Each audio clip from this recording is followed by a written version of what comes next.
Mustafa, ju keni publikuar librin Etika ligjore në epokën digjitale. Çfarë do thotë kjo dhe çfarë ju sjell lexuesve shqiptarë? Etika ligjore në epokën digjitale i sjell lexuesve shqiptar, kryesisht studentëve, akademikëve, por edhe profesionistëve të fushës dhe persona të tjerë të cilët kanë të bëjnë me aplikime teknologjike në punën e tyre, një udhëzues sa më të saktë për sa i përket standardeve, parimeve dhe normave etike në profesionin e tyre, duke qenë në përputhje me standardet, ligjet ndërkombëtare, por dhe praktikat më të mira të cilat zbatohen për aplikimin etik në epokën digjitale. Cili është impakti i etikës ligjore në epokën digjitale?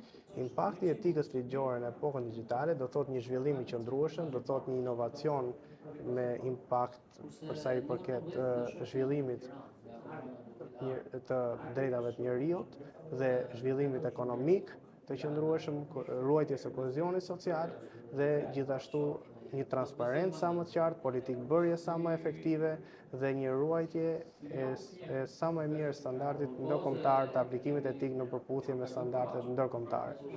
Çfarë ju sugjeron përdoruesve të, po themi, rrjeteve që të navigojnë në mënyrë të sigurt?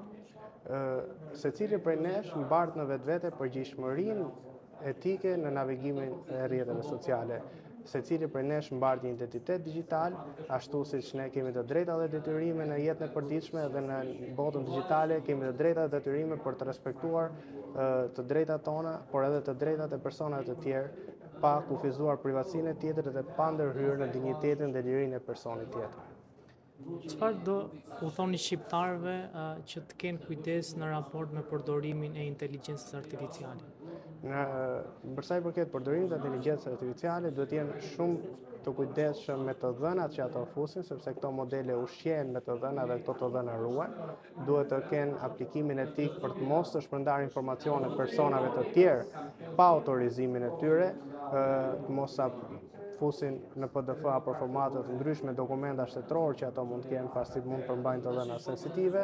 Duhet të jenë shumë të kujdesshëm për sa i përket aspektit arsimor të mos përdorin inteligjencën artificiale për aspekte të cilat mund të cënojnë krijimtarinë dhe mënyrën e të menduarit për nxënësit dhe studentët të cilat operojnë në fusha të ndryshme studimore dhe kryesisht e gjitha është që të jenë të qartë që janë ato përdorues të AI dhe jo AI që është përdorues i tyre.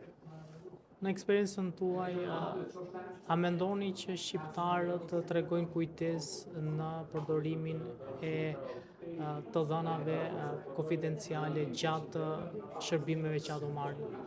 Unë mendoj që kjo është një sfidë globale dhe shoqëria jonë është pjesë e saj gjithashtu.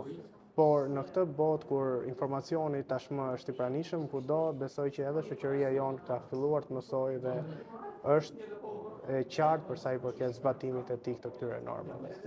Pra, sigurisht që ato janë vetëdijshëm, pastaj pjesa tjetër e bën ose thjesht me ndërgjegje të lira le të rrjedhë ose disa persona të tjerë duan ta bëjnë.